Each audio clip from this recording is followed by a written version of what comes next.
There it is. There's your favorite dream team. The team for the dreams. The dreams are the teams. America. Oh, no, not right now, buddy. We're in that season, though. We're in the holiday season. So, welcome to another episode of the Goddard Effect tonight. We're going to be chit-chatting and chat-chitting, so make sure you're not missing. You want to be included in this conversation. So, check us out on youtube.com/@thisuncanny for all your paranormal pleasantries. Did anybody watch the Artemis 2 launch? Because I sure did.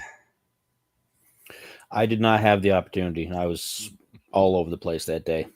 But I did follow up with some clips later. Okay.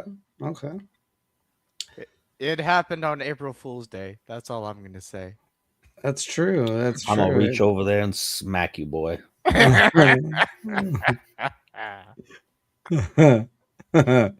Yes. Interesting.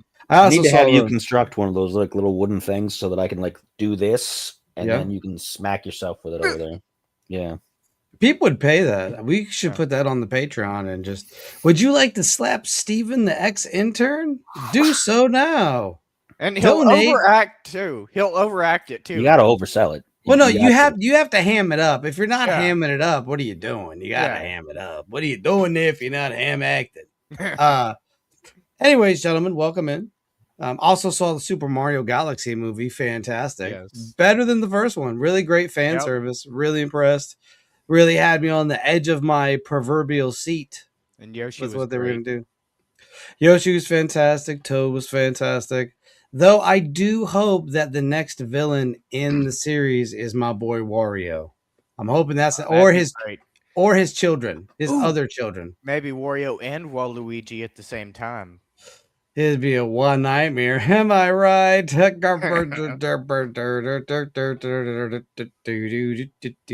Anyways, enough of the chicanery tomfoolery that you're used to.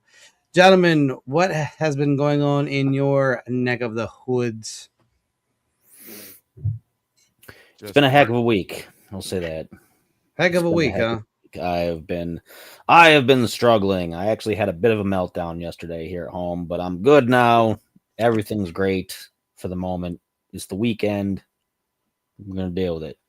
Did you get it on film? So like in like a year or two when we blow up, they'll be like, remember when old Sparky went off the rails? No, it wasn't like when I'm playing a game on my game stream and I have to almost rage quit. It wasn't like one of those. There's a few of those on the YouTube. Those are fun. For my channel where I've just gotten into a situation where I've just been like,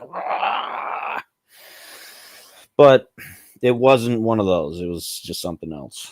Don't Obafemi your Xbox, okay? Please don't Obafemi your Xbox. Oh, don't. It's awful. It's Vince McMahon. It's just Vince McMahon. It is. Anyways. It is. Welcome to another episode of This Uncanny Earth. Gentlemen, I have nothing further. Let's get started with the episode. One quick thing before we keep on going is that I gave you the chance. This is the finale. I gave you the chance. No, that wasn't for that. That was separate business. This is this business. You were like, this is this business. That's that business. I was like, ready? It's different business. Wait. It's different business. It's different business. Ever since you have been wanted to bring that shit back, you've been different. All right, you just been acting different. I don't know if all your money's going to shipbuilding. I know it is because I feel like you're at a point in your life where it's time for you to have that one kooky, I gotta get it, conspiracy. That's for season premiere. That's for next season, which is, by the way, on May 9th. May 9th will be our season premiere. And there's a reason why it's not the first Saturday of that month, because the first Saturday of that month is May 2nd. Where were we going to be on May 2nd? Well, 2 out of 3 of us at the very least are going to be in West Virginia for the Fallout Jamboree. I can't guarantee we're going to do any sort of live streaming down there. I think we're probably going to get some pictures and whatnot, whatever. We're going to see. Come say what's up to the crew. Come say what's up to the crew. Yeah, we'll be there. And the homies. I got a gaggle of people that are meeting me down there. So we'll be hanging out. So that's why we are not regaining the show then. But we will be taking the month of April I haven't drank enough yet. I asked him if he had anything to say, and he did not. But now this is this business. You got to split the business parts. That was that business. This is this business. Okay, It's splitting hairs, guys. Yeah. We'll be off for the month of April, back on May 9th. Okay, now that everybody knows. You looking to expand your business? No, that you can't say that.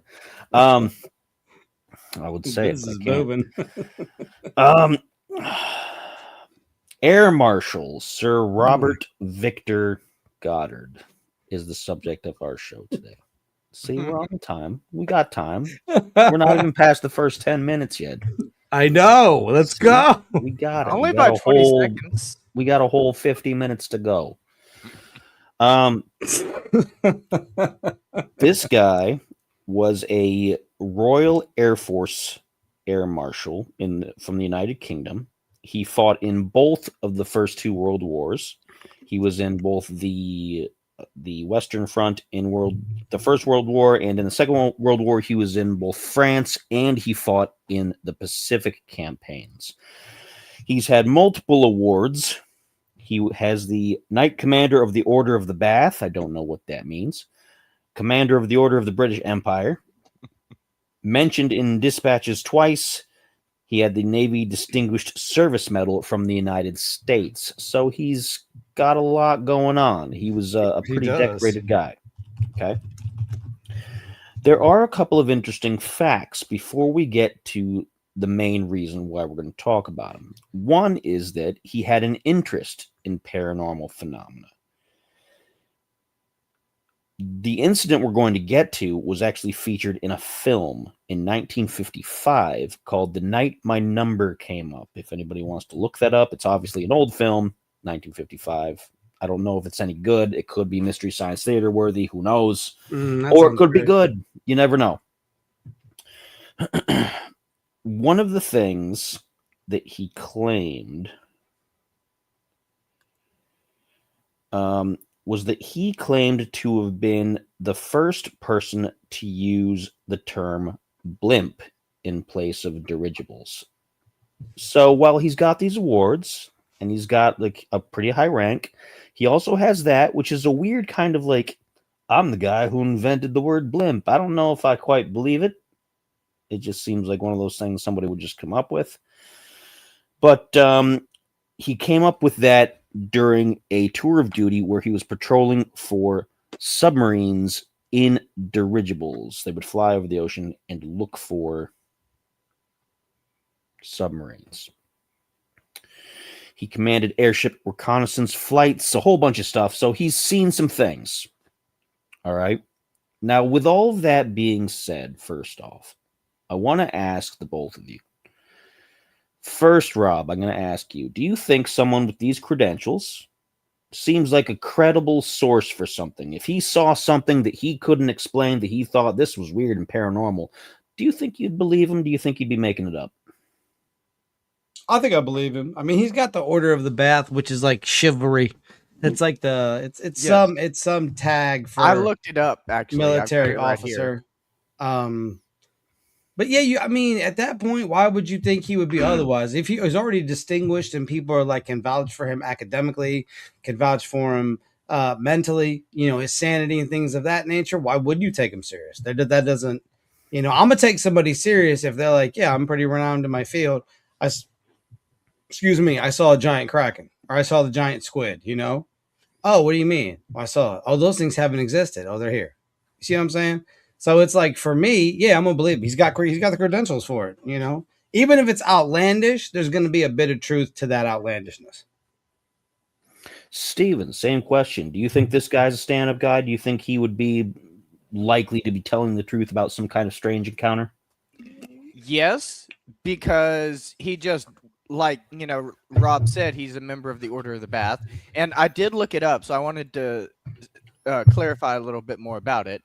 According to the Wikipedia page, and however reliable that is, it says it is a British order of chivalry founded by King George I on the 18th of May, 1725. Recipients of the order are usually senior military officers or senior civil servants, and the monarch awards it on the advice of His Majesty's government. and it gives a little bit more about that, but you get the basic point. So, considering that it derives from the king, that seems to me like it would be a pretty reputable, title to hold in order to, verify his claims and back that up. And even if he did just want to say this as a joke amongst his friends, it doesn't seem like something you would, stake your title on and risk losing all this, honor and respect that you've gained over the years. Sounds about right. So let's get to what I'm insinuating about here in our episode tonight. This is one of, and I don't know if you will have heard about this. Apparently several websites that I looked this up on said it was one of the most famous potential time travel stories that exist, but I hadn't really heard of it. So I think one website said, oh yeah, this is super famous. And then another website said, hey, they said this was super famous. And then the third website said the same thing and they just repeated it. So I don't know how many people have actually heard of it. But the way it goes, is it super famous? We're going to find out, I guess. That's all I want to know. If the three sources have told me it's super famous, it better be super famous. Between the two world wars, he claimed to have had what he called a clairvoyant episode in 1935 at Royal Air Force Drem in Scotland, which is an Air Force base. It was a decommissioned base at the time. He claimed that he had been flying on a mission to inspect the airfield at Drem because they were considering recommissioning it, opening it back up because the rumblings were coming up for the Second World War. They were going to need another place for their planes. After flying through some rough weather, he found that the airfield was fully operational with planes and attending crew, officers. He noted that he observed a number of yellow planes, one being a single-winged plane rather than a biplane that they had used in World War I. He could not identify. He also saw a number of mechanics in blue overalls, which also did not fit with Royal Air Force operations at the time, as mechanics at that time wore tan overalls. He apparently landed, according to some websites, at the airfield and talked with the people, and they seemed to not know what he was referring to about it being decommissioned. They all explained that it had been like that for a number of years, that they had all worked there, that they had families, that they went there every day, that it was just business as usual. It's a cover-up. So he left. A follow-up flight found that it was still decommissioned, that there was no one there, no new planes, no new people. There was nothing out of the ordinary. However, in the following years, when it was reactivated, the Royal Air Force began painting their training planes yellow and changed the mechanics' uniforms to blue, exactly as he had observed years prior. Now, he claimed this was a clairvoyant event. He felt that perhaps he was disembodied at the time when he was flying through, that maybe he was up in there was a leak in the plane or something, and he didn't get enough oxygen or something like that. Whereas other people have called it a potential time slip. Yes. Where he slipped through a storm that was adjacent to a different time, slightly in the future, to when the base was reactivated. Now, I have another theory also that I want to get to that doesn't necessarily explain what he experienced, but it may explain what happened after. But we're going to get to that. Knowing what we know about Air Marshal Goddard and his potential credibility, do you think he experienced something that was actually real, or do you think he hallucinated it? Do you think, as he thought, that it was a clairvoyant event, or was it an actual physical thing that happened? Stephen, weigh in on that. Yes, it was both, because reality as we know it is an illusion or a hallucination, because everything is interpreted through our brain and gets filtered before we actually experience whatever it is that we are experiencing, as proven by the observer effect. So scientifically, reality as we know it is subjective. like, we interpret it. And taking that into consideration, you also have to consider the theory of relativity proposed by Einstein, the special theory of relativity, that time is fluid, that it is persistent, that the past, present, and future are all concurrently happening at the same time, and it is completely dependent upon our point of view, which one we are currently experiencing right now. And going back to the grandfather effect, like we were, paradox, like we were talking about before, I actually recently came across something called a causal loop, which basically is the idea that something has to happen, and it's almost like fate almost, and it's like a time loop, because okay, so say for example, someone invents a time machine, and then they go back in time to give themselves the blueprints to invent the time machine.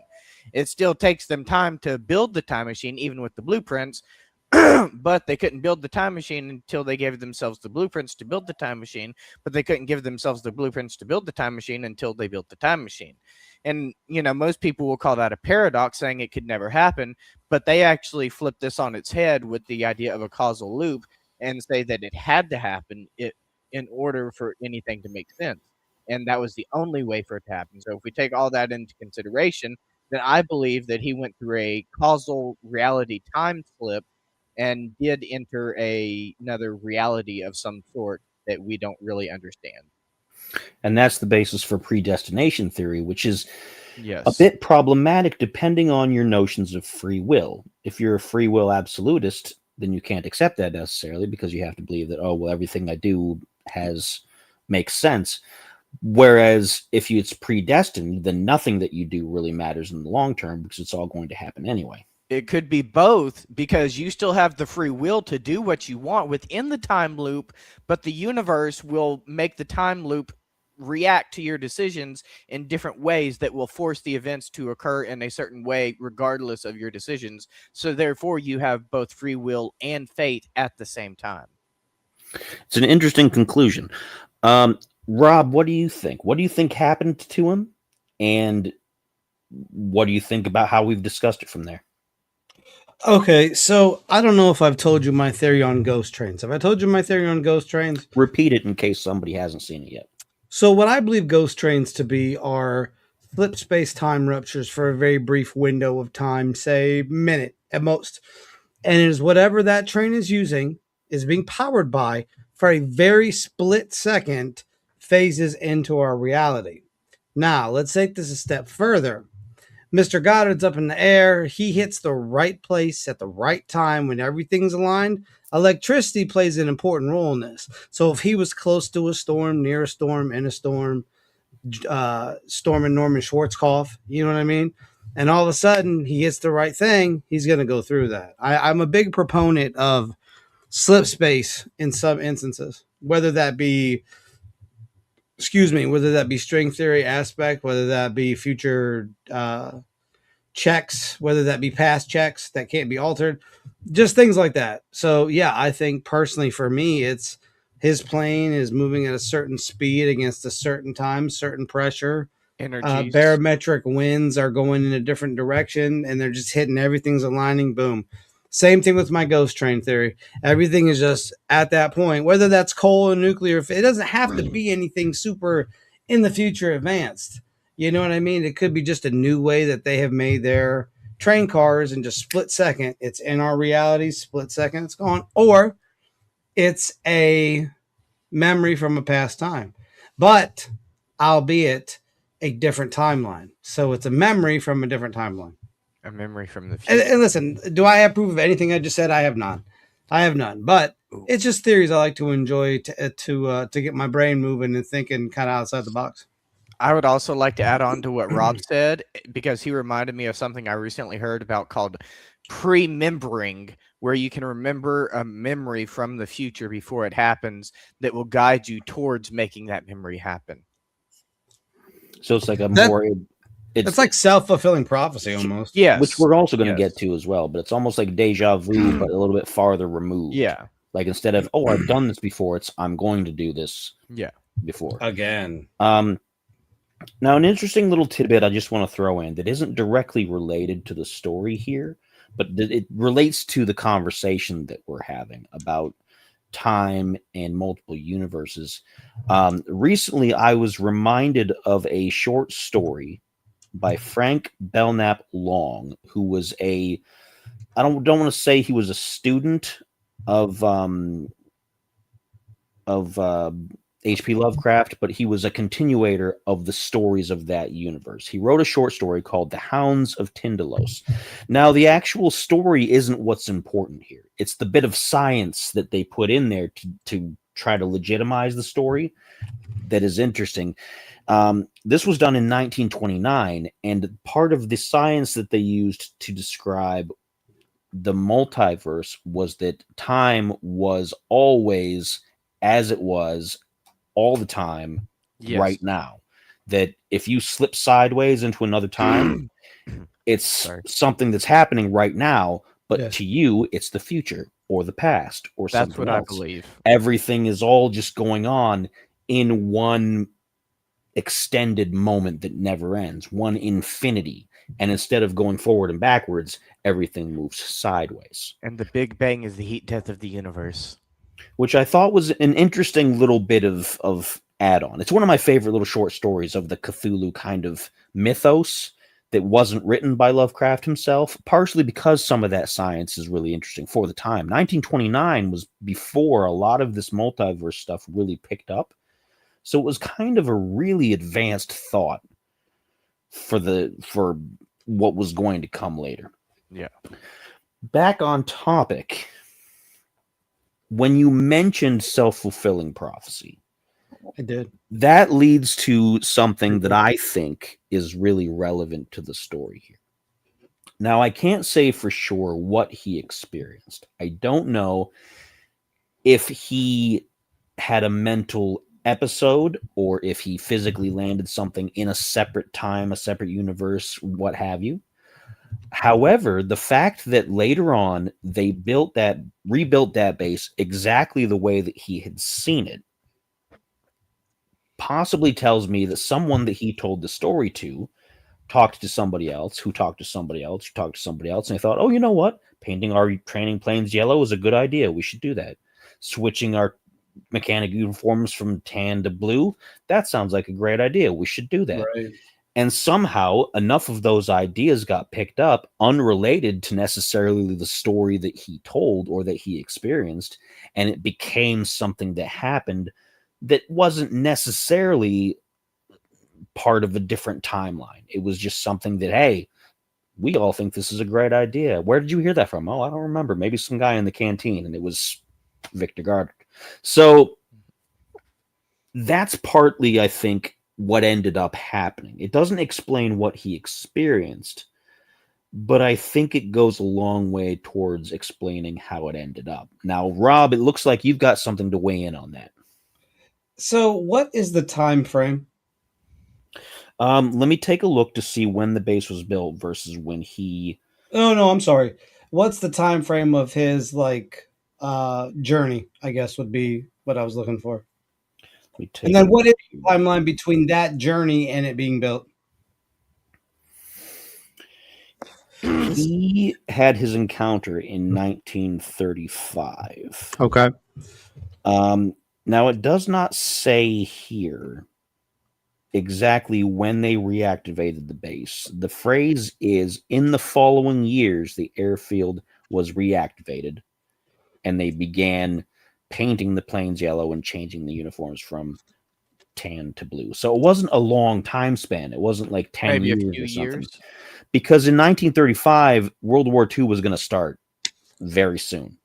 World War II, I think, started at least by 39. 38, 39. I think, yeah. So it had to have been just a couple of short years when that happened. How long was he out for? At the base? From when he left to when he returned? It doesn't say. That part of a lot of details from his story like that didn't come through. They didn't really record a lot of that for whatever reason, maybe because they didn't think it was necessary. It seemed like a routine, just go out there, check it out. He didn't claim to have lost any time. So it wasn't a case of like he went there and then he came back around the same time. It wasn't a missing time episode. He spent just a short amount of time there, according to his story. No definitive time frame. He doesn't say I spent an hour, 2 hours, etc. Long enough to see that the base was active and to talk to some of the people there, and then to go back. Oh, so he landed and was talking to folks. Mm-hmm. Yeah. Okay.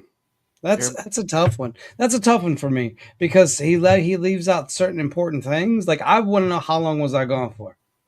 You know what I mean? Between times, like I feel like you want that relevant information, and so you part can of put it, together a thing. I think, is that he believed personally that it wasn't a physical event. He believed it was a clairvoyant thing, like it was mental, like it was something from him flying through the cloud, and that he may not have actually even landed, or when he landed, he thought he saw things that his mind conjured up that didn't.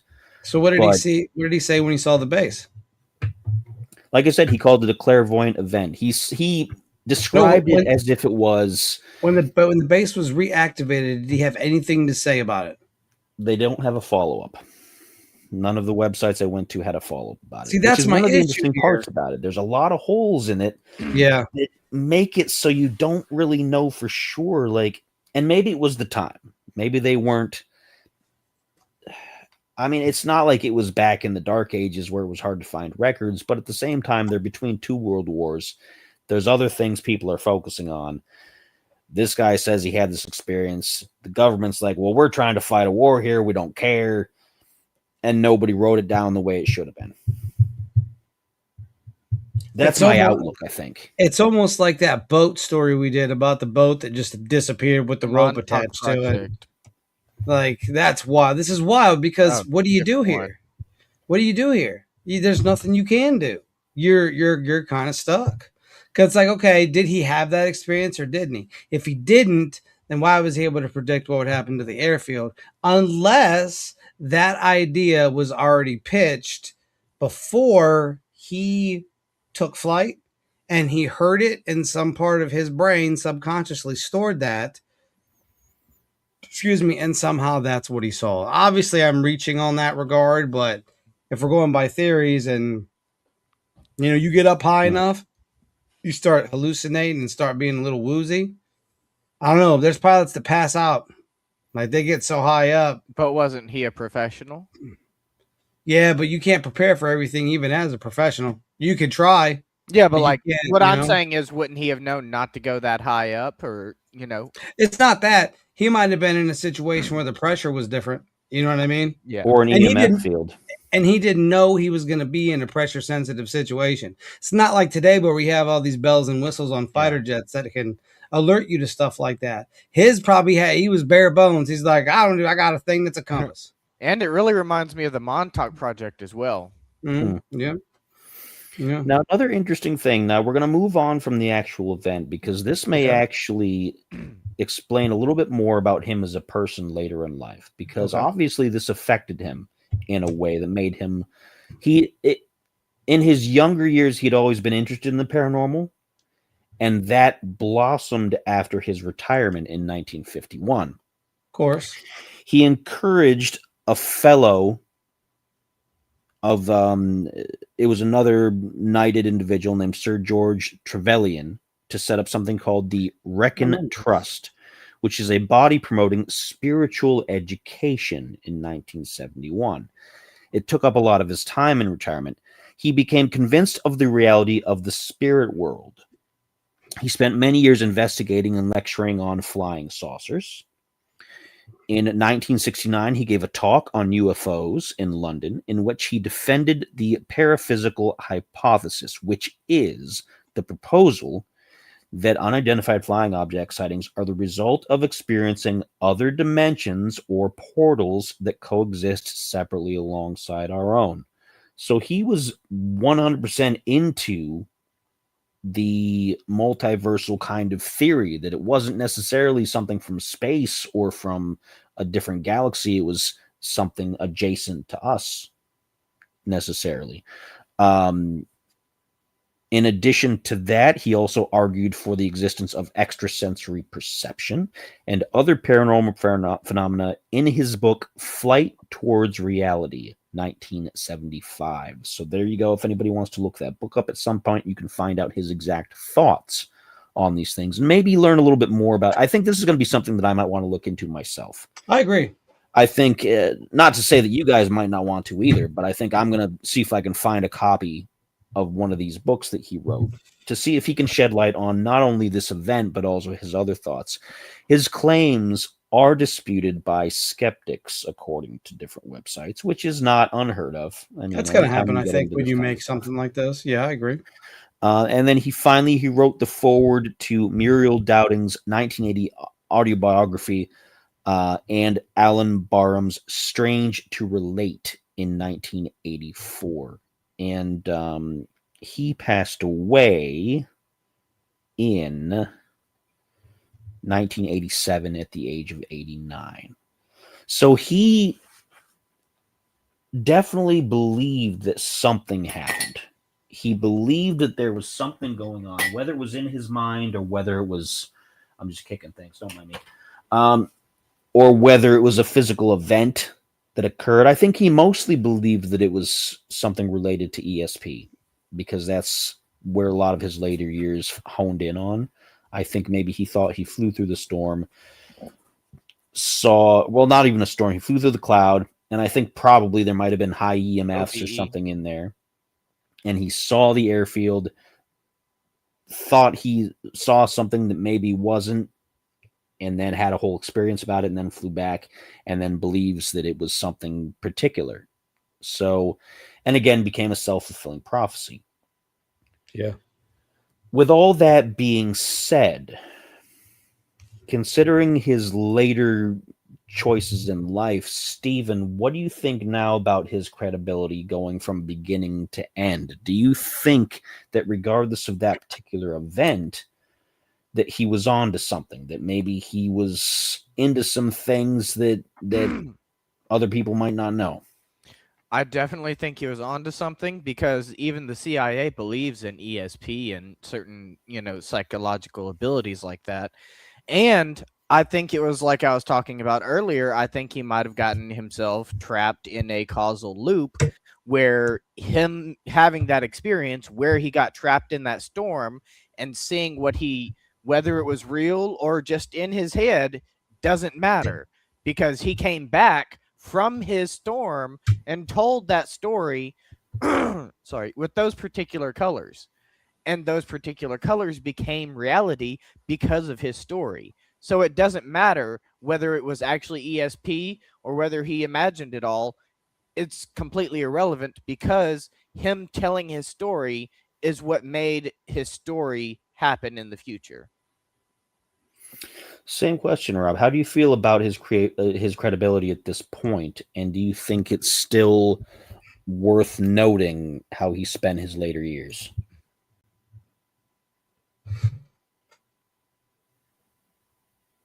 So I don't think his credibility is necessarily hurt.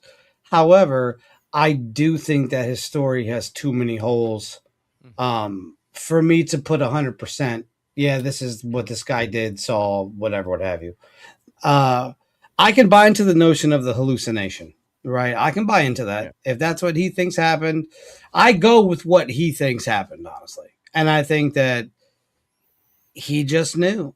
He went through something, and maybe that's what he had to do. Maybe for that base to be reopened, he had to go through this thing. The universe pushed him that way so that they could get that, and then that's a whole thing that you have to consider too. That it had to move in a certain fashion and form. But like I said, I think credibly he stands. I just think there's too many holes that aren't filled in this story that he's telling for me to put 100% stock into it. Doesn't take away his credibility. He probably still knows his stuff, but I need more to go on if I'm gonna be able to believe that aspect. That's fair. No, I think you really hit something pretty direct with that. I think I'm going to expand on it a little bit. I 100% believe that he that he believed that he experienced something. And I think he didn't know exactly what it was. But because he experienced it, I think he spent the rest of his life trying to find out. I think he looked into a lot of different sources. I think he tried to look for different reasons that couldn't necessarily be explained scientifically because he didn't know himself. And I think maybe it was because he didn't know himself definitively at the time that the details didn't get taken down as much. I feel like when he told people about it, that they looked at his record and thought, well, he's telling a story that doesn't make any sense, but he's a smart guy. He's got some good stuff under his belt. We're not going to boot him. We're not going to put him in a hospital. We're just going to be like, okay, that's great. Back on duty. Which, again, he went into the Second World War and got more commendations. So obviously his mental ability he was of wasn't hit sound by that. mind. He was 100% of sound mind. He wasn't ever wounded in a way that put him in any sort of hospital like that. So, yes. And he Like retired. He wasn't kicked out. Like I said, I can. His credibility doesn't take a hit for me, but his story needs more details filled in before I can give it the brain like, hey, okay, this we need to, this is probably this. Because right now it's just he passed out, saw a vision, and came home. At its core, right? Take away my concept of the energies aligning and things like that. At its core, dude had a vision. And these people have had them. There have been records of people having visions and things happening after. So I just think that's part and parcel of who we are. It's, time is left and right. It isn't up and down, right? Yeah. So if we base it on that fact of time being left and right, at some point, all of those things are going to happen. Mm-hmm. At some point, different variations, mathematically, all of those things are happening all at once. And they branch off into their loops and storylines and places and things like that. So for me, it's like he got kind of a glimpse into that next part, but maybe it was a mental thing. Like there's like, once again, if things are dropped in your subconscious and you do hallucinate, you're going to pull some weird stuff out of your brain that you didn't think was there. Like, we pass by road cones all the time here in Ohio. That's like our state bird at this point. So like, if you go to sleep one night and have a dream that a giant road cone's coming to get you, you dreamed about it earlier in the day. So if it is a hallucination, did he already have this information in his head? Even if his superior officer just said something like, you know what they should do? They should make this airport awesome again with some yellow planes and some blue jumpsuits. That would really wowzer dowser him, right, guys? And so he took that, right? He took that information, stored it in the subconscious. So when it was hallucination time, he put that forward, right? And then lands, gets out. That's the way I look at it sometimes, because I try to look at it from a scientific point of view, and that's about as scientific a point of view as I can get. That makes sense. And what airport is complete without a statue of Baphomet? Sure. I guess. I don't know. I don't know what that has to do with anything, but all I know is I need more detail in that story. It's an Illuminati conspiracy theory. Now, another thing, an interesting thing, because this leads to kind of a larger conversation that we're only going to touch on because we don't have a lot of time left, but we still have some time to get into it. We've got time left. In that this is not the first time that we've developed things based on other things from the past that theoretically were supposed to be a premonition or just, oh, I had this idea, and then now in the future, now it's a thing.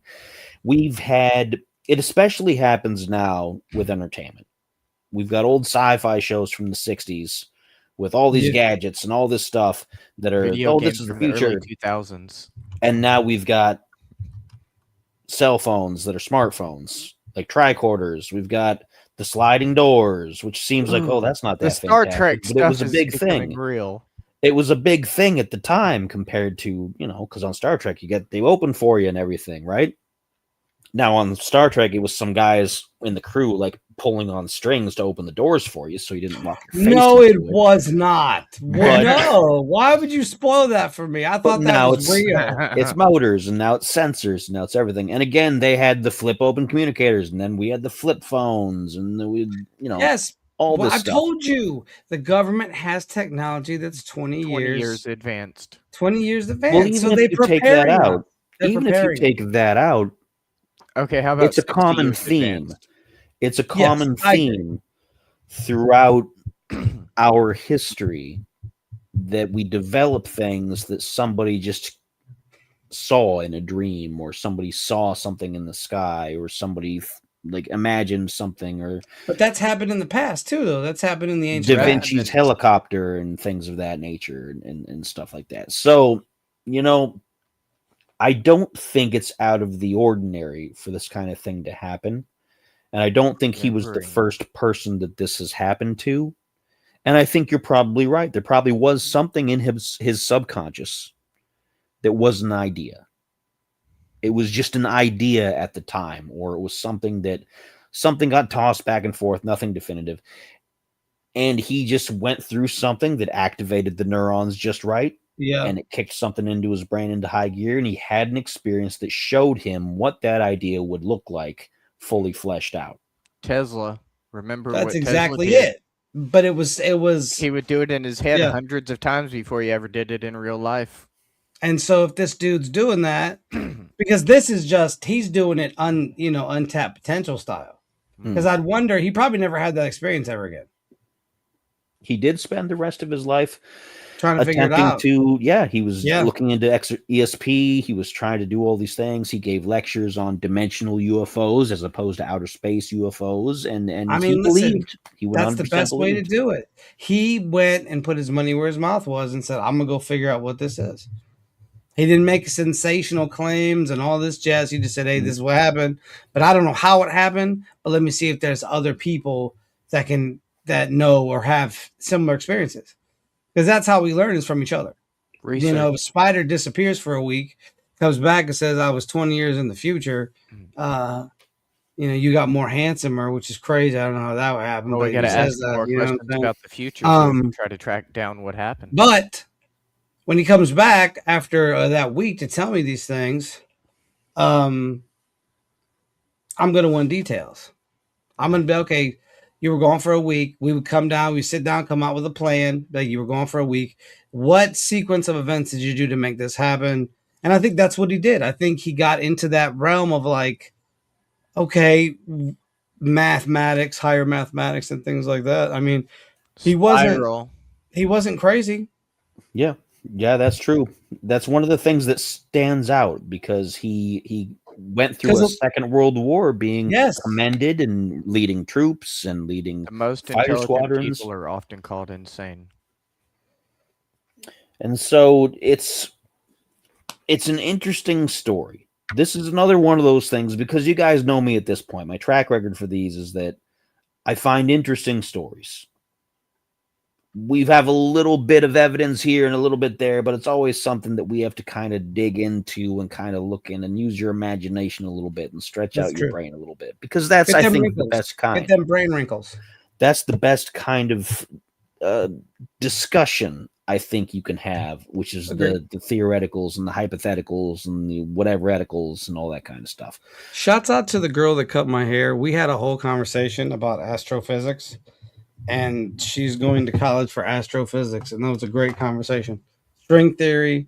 She's like, you're the first person whose hair I've ever cut that just starts talking about string theory. And she was a quantum physics person. So it was cool having that conversation with somebody else on a level that most people don't have. So I appreciate that. I appreciate everybody out there who listens to us and listens to our ramblings. But there is some intelligence there buried somewhere beneath. You got to dig for it, but it's here on this show. It's a crazy world right now because we're so used to, we're still in that generation at the very end of it where we kind of assume that, if people have gone off to college or to wherever to study advanced mathematics and advanced physics, then they're obviously working in that field all the time. But a lot of times they're not, because there's no demand for that, because as a species right now, we don't want that. We want award shows, we want stupid things on the Influencers. TV, we want all this, we want TikTok, we want this, we want that, and Speak for give me my yourself. big arch sandwich and all that other kind of stuff. So, you know, it's fascinating the number of people who are extremely well versed in these topics and skilled in these conversations, and they're cutting hair, or they're working at a department store, or Right. they're, you know, they're not doing, they're working DoorDash because they can't find a job in their field, you know, and they're extremely intelligent people. They can go on and on about this stuff. Life's And not fair. Someone can find out that an attractive female gets you more views on YouTube, yet Nikola Tesla died penniless. I mean, After I mean, giving if- us I mean, to be fair, superficial is though, always going to to be be fair, the ruler of everything. if Nikola Tesla like started an OnlyFans, he could have made stupid amounts of money. You know, it just wasn't there yet. He didn't predict that yet. But yeah, if he should have did- invented the internet if he wanted to get rich. But yeah, I mean, but it is nice to have people in the field that you can look into without them being complete wackadoodles. I Yeah. had a conversation with somebody earlier for a secret thing, and we were talking about certain people in the paranormal community as a whole that like to sensationalize every single thing that happens. Mhm. We've Oh, they known found- several. We've known several. We found this. Let's make a big deal. It's probably the, you know, this, and that, but it really isn't. And so we only basically, hey Lee, what's up? What's up, Rando? Lee's here. What's up, buddy? We only are the minuscule scratching stages of all of that. That's the problem. You know, it's like, what do? You know, you got to keep looking for the right answers.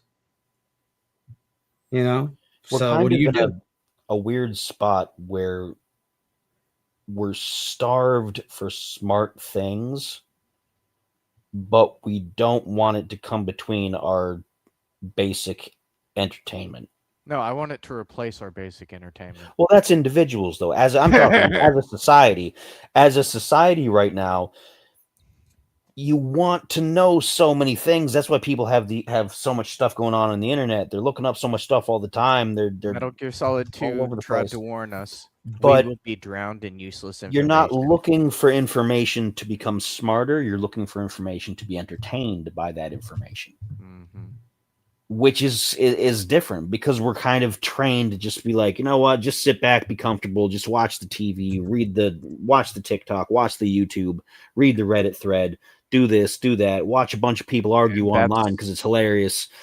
You know, that's exactly what Kojima was trying to warn us about with the AI conversation in Metal Gear Solid 2. You're drowning in trite, pointless, useless information. Everyone has a voice, and not everyone needs a voice. There's a fine point to that, but we're not going to get into that. 'Cause that's an entirely different conversation. But still, regardless, that's where we're at. We're at a point where we're so oversaturated with so much knowledge, and not 90%, probably a little bit less than that, probably like 80% of it is knowledge that really isn't necessary, that really isn't important, that's not going to enrich your life in any meaningful way. It's not going to make you a better person. It's not going to give you a reason to have a better conversation with your neighbor. It's just going to be some dumb thing that's like, oh yeah, now I know all these great, fantastic things, but they're absolutely useless. And it's different from having useless facts, because useless facts are fun. Yeah, but it's just actual useless information that is never going to benefit you or anybody in any way other than, oh, that's funny. And it's funny for a split second, and it's never funny. And then it's gone, replaced by the next funny thing. And that's the loop that we're in. We're not in the causal loop. We're in the dumbing loop of just like, ha ha ha, that's hilarious. That's how they keep us distracted and exhausted so that they maintain their power.